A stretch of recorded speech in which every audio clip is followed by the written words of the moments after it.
శుక్లాంబరధరం విష్ణుం శశివర్ణం చతుర్భుజం ప్రసన్నవదనం ధ్యాయేత్ సర్వవిఘ్నోపశాంతయే. ప్రేతాలకు ముందే వచ్చే స్వప్నాలు ప్రేత స్వప్న నివారణ నారాయణ బలి. ప్రేతాల నుండి విడుదల ఉంది. దానికి ముందది ఎలాంటి ప్రేతమో ఇది ఎలాంటి తాపమో తెలియాలి. దానికి జ్యోతిర్విద్వాంసుల సహకారం అవసరం. ప్రేతగుప్త ప్రాణికి కొన్ని అద్భుతమైన కళలు వస్తాయి. తీర్థయాత్రలకి వెళ్ళాలని, నదీ స్నానాలు చేయాలని, ధర్మకార్యాలను అనుష్ఠించాలని గట్టిగా నిశ్చయించుకుని ముహూర్తం కూడా చూసుకున్నాక ఇందుకు అత్యంత నిరాసక్తత ఏర్పడుతుంది. ఎక్కడికి వెళ్ళబుద్ధి అవ్వదు. చెడ్డ పనుల వైపు మనసు పోతుంది. వెంటనే ఇది ప్రేత నిర్వాకమే అని పోల్చి ఆ జ్యోతిర్విద్వాంసులను ఆశ్రయించిన వాడు బాగుపడతాడు. వారిని సంప్రదించవలసిన అవసరం లేకుండా దానాలు చేసినా ప్రేత బాధలు వదిలిపోతాయి. కలలో కనిపించిన ప్రేతాన్ని ఉద్దేశించి మంత్రసహితంగా దానం చేయడం వల్ల ఆ ప్రేతానికి ఈ మనిషికి కూడా తృప్తి కలుగుతుంది. ప్రేతాలు వాటిలో అవి కూడబలుకుని దానమిచ్చిన వానికి సుఖాలనిస్తాయి. వారి బంధు బాంధవులకు కూడా ధనధాన్యాలు ఇస్తాయి. నా భవేత్తేన ముక్తస్థ దత్తం శ్రేయస్కరం పరం స్వయం తృప్యతి భోః పక్షిన్ యస్యోద్దేశ్యేన దీయతే శృణు సత్యమిదం తార్క్ష్య యుద్ధదాతి భునక్తి సహ ఆత్మానాం శ్రేయసా ఇంజాత్ ప్రేతస్తృప్తిం చిరం వ్రజేత్ తే తృప్తాః శుభమిచ్చంతి నిజబంధుషు సర్వదా అజ్ఞాతయస్తు ఏ దుష్టాః పీడయంతి స్వవంశజాన్ నివారయంతి తృప్తాస్తే జాయమానానుకంపకాః పశ్చాత్తే ముక్తి మాయాంతి కాలే ప్రాప్తే స్వపుత్రతః. స్వప్నాల్లో ప్రేతాలు కనిపించిన పిమ్మట కూడా వాటి మాటలు, చేష్టలు, పీడలను చూసి కూడా శ్రాద్ధాదుల ద్వారా వాటి నుంచి ముక్తికై ప్రయత్నించని వారు ఆ ప్రేతాలు పెట్టే శాపాలకు లోనే దుఃఖసాగరంలోనే మునిగి ఉంటారు. ఇక తేలరు. కొంతమంది మరుజన్మలో కూడా నిస్సంతులు, పశుహీనులు, దరిద్రులు, రోగులుగానే ఉండిపోతారు. కొన్ని సందర్భాల్లో ప్రేతాల నామగోత్రాలు స్వప్నాల వల్ల తెలుస్తాయి. కొందరిని కలలు రాకున్నా ప్రేతాలు పట్టి పీడిస్తాయి. అలాంటి సందర్భాల్లో కులపురోహితుని మాటనే పూర్తిగా విశ్వసించి ఆయన ఆదేశం మేరకు భక్తిభావపూర్వకంగా పితృభక్తి నిష్ఠులై పురస్చరణ పూర్వకంగా నారాయణ బలి కార్యాన్ని నిర్వహించి జప హోమ దానాల ద్వారా దేహశోధన చేసుకోగానే సమస్త విఘ్నాలు సమసిపోతాయి. ఇవన్నీ చేయగానే అంతవరకు భూతప్రేత పిశాచాదులచే పీడించబడుతున్న ప్రాణి బాధలన్నీ దూదిపింజల వలె ఎగిరిపోతాయి. ఒక్కటి మాత్రం గుర్తుంచుకో కశ్యపనందన, పితృభక్తి ఉండాలి, లేకుంటే సుఖం లేదు. అన్ని ప్రయత్నాల్లోనూ విజయం కావాలంటే తండ్రి పోయిన 9వ లేదా 10వ సంవత్సరంలో 10,000 గాయత్రి జపం చేసి దశాంశ హోమం కూడా చేసి ఇది మా పితరుల నిమిత్తం అని చెప్పుకోవాలి. దీని ఫలితంగా ఉపద్రవాలు ఇంకా దరిచేరవు. తల్లిదండ్రులను మించిన దైవాలు లేరు. పితృమాతృ సమం లోకే నాస్త్య దైవతం పరం తస్మాత్ సర్వ ప్రయత్నేన పూజయేత్ పితరౌ సదా హితానాం ఉపదేష్టా హి ప్రత్యక్షం దైవతం పిత అన్యాయా దేవతా లోకే న దేహ ప్రభవో హిత. ప్రాణులకు స్వర్గానికి కానీ మోక్షానికి కానీ ఏకమాత్ర సాధనం శరీరమే. అటువంటి శరీరం దేని ద్వారా అయితే వచ్చిందో దానికన్నా పూజ్యమేది. కాబట్టి దానమిచ్చిన వాడికే దక్కే ఫలమే గొప్పది. పుత్రుడు పుట్టుటయే భాగ్యం. వాడు మంచివాడై అన్ని పితృకార్యాలు చేయుటయే గొప్ప పుణ్యఫలం. వాడు పుట్టగానే తండ్రికి పుత్ అనే నరక బాధ తప్పిపోతుంది. పున్నామ నరకాద్యస్మాత్ పితరం త్రాయతే సుతః తస్మాత్ పుత్ర ఇతి ప్రోక్త ఇహ చాపి పరత్ర చ. ఓ ఈ ఖగరాజా, ఎవరికైనా మాతాపితరులు ఇరువురు అకాల మృత్యువు పాలైతే వారొక ఏడాది పాటు ఆ తల్లిదండ్రులకు పుణ్యలోకాలు ప్రాప్తింపచేసే ప్రయత్నంలోనే ఉండాలి. ఆ 7 వ్రతాలు, తీర్థయాత్రలు, వివాహాది మంగళ కార్యాలు తలపెట్టరాదు. ప్రేతయోనిలో పడవేయ నిందిత కర్మలు మొదలైనవి.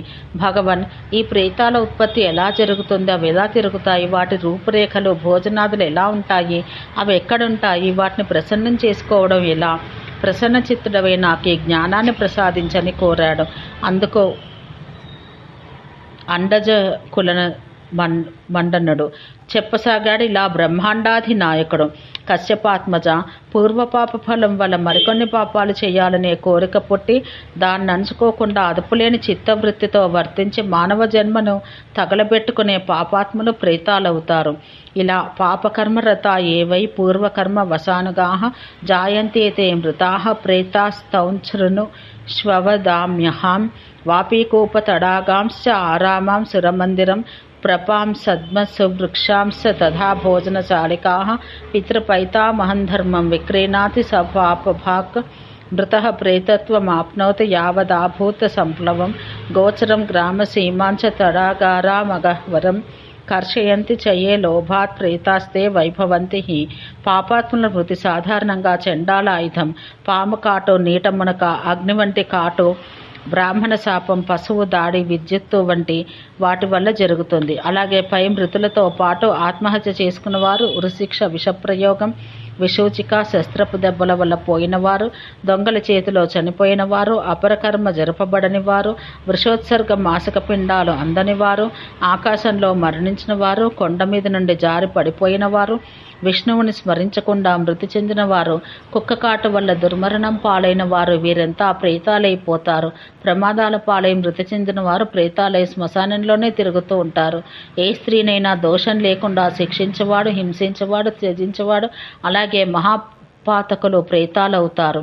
పండిత గృహాల్లో జన్మించి కూడా విద్య నేర్వక సదాచారహీనుడై తండ్రిని బాధించేవాడు ప్రేతయోనిలో పుడతాడు.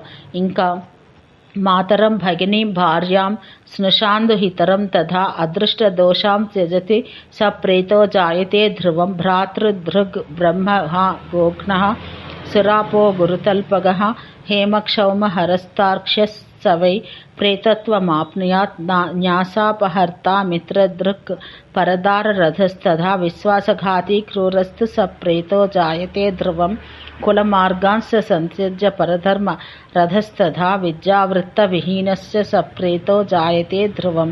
ఒకప్పుడు యుధిష్ఠిరుడు భీష్మ పితామహుని ఇలా అడిగాడు, తాతగారు, ప్రాణి ఏ కర్మ ఫలం వల్ల ప్రేతమైపోతాడో వానికి ముక్తి ఎలా లభిస్తుంది?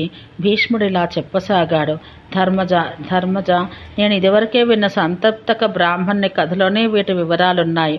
ఇది పంచప్రేతోపాఖ్యానం పేరిట సుప్రసిద్ధం, శుభప్రదం. ఈ కథలో ప్రేతయోనిలో పడకుండా ఉండాలంటే నరుడేం చేయాలో ఇలా చెప్పబడింది. ఉపవాస పరోనిత్యం కృచ్ఛ్రాంద్రాయణే రతః వ్రతైశ్చ వివిధైః పూతో న ప్రేతో జాయతే నరః ఏకాదశ్యాం వ్రతం కుర్వం జాగరణే సమన్వితం అపరైః సుకృతైః పూతో న ప్రేతో జాయతే నరః ఇష్ట్వా వై వాస్వమేధాధీన్ దధ్యాద్దానాని యో నరః ఆరామోర్జానవాప్యాదేః ప్రపాయాశ్చైవ కారకః కుమారీం బ్రాహ్మణానాంత్ వివాహయతి శక్తితః విద్యాదో భయదశ్చైవ న ప్రేతో జాయతే నరః.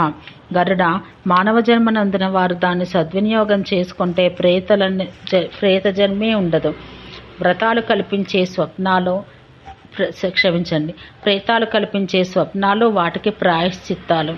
ఎవరి కోసమని భ్రమిస్తూ అన్ని పాపాలు చేసి ఈ ప్రేతయోనిలో పడిపోయి బాధలు పడుతున్నామని ఈ ప్రేతాలు అనుకుంటాయో వారినే వచ్చి పట్టుకుంటాయి.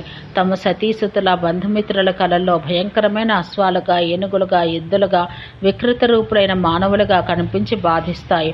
కొంతమంది నిద్రపోతుండగా వచ్చి వారి శయ్యలను అన్ని విధాల అపభ్రంశం చేసి పడేస్తాయి. మనిషి తెల్లారి చూసుకునేసరికి తాను తన పక్క చాలా అసహ్యకరంగా తయారవుతారు. కొందరికి తాము సంకెళ్ళచే బంధించబడ్డట్టు కల వస్తే, మరికొందరికి చనిపోయిన వారు తమ పరపు తక్కువ నిందనీయ వేషాల్లో తిరుగుతున్నట్టు కల వస్తుంది. తింటున్న వాని నుండి అన్నాన్ని తామే లాక్కొని పారిపోతున్నట్టు, దాహంతో ఆబగా నీరు తాగబోతున్న వాని నుండి ఆ నీటిని తామే లాక్కొని పారిపోతున్నట్టు కొందరికి కలలు వస్తాయి. ఇవన్నీ ప్రేతాల నిర్వాకాలు. ప్రేతాల్లో ఒక రకమే పిశాచాలు. ఇవన్నీ వాటి విన్యాసాలు. ఎద్దు మీద సవారీ చేస్తున్నట్టు, ఎద్దులతో కలిసి ఎక్కడికో వెళుతున్నట్టు, ఆకాశంలో భయంగా పడిపోయేలా ఎగురుతున్నట్టు, ఆకలితో అలమటిస్తూ తీర్థంలో తిరుగుతున్నట్లు, ఆవు, ఎద్దు, గుర్రం, పక్షులతో తన గొంతులోనే వాటి భాషను మాట్లాడుతూ గోష్ఠి సలుపుతున్నట్లు, తన నుదుటిపై తనకే ఏనుగు, దేవతలు, భూత ప్రేత నిశాచరాదుల చిహ్నాలు కనిపిస్తే తనకి పిశాచ జన్మే వస్తుందని అర్థం.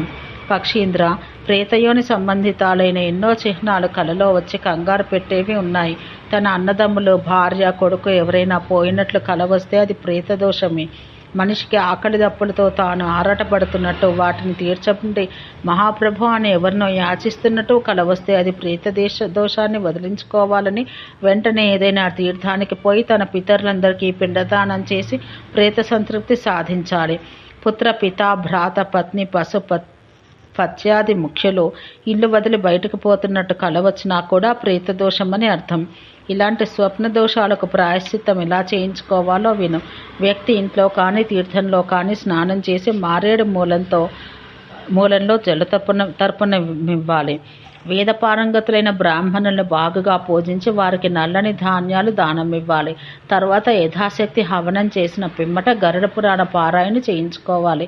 శ్రద్ధాపూర్వకంగా ఈ అధ్యాయాన్ని చదివినా విన్నా వారికి ఏ ప్రేత దోషం అంటదు. అప్పటికే ఉంటే మంటలో కలిసిపోతుంది. ఓం శాంతి శాంతి శాంతి.